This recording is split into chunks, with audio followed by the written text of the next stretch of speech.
我们在野外一个非常漂亮的一个池塘边上，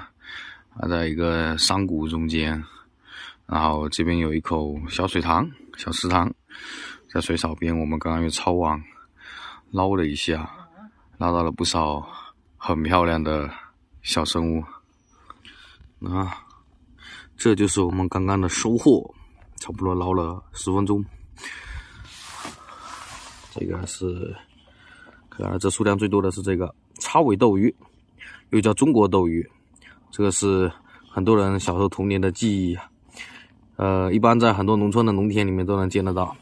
非常漂亮的一种小鱼，身上有绿色跟红色的条纹，那尾巴上还有2根长长的拉丝。因为斗鱼雄性之间会打架，互相夸示鱼鳍非常的漂亮，所以叫斗鱼，打斗的斗，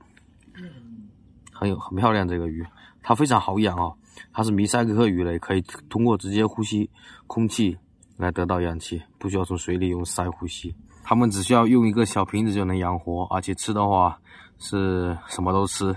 小虫子也吃，鱼饲料也吃，非常的好养。很多人小时候都会养的，包括我也小时候也很喜欢养这个，就拿个小瓶子就可以养活它们。以前农村这个斗鱼是非常多的哈，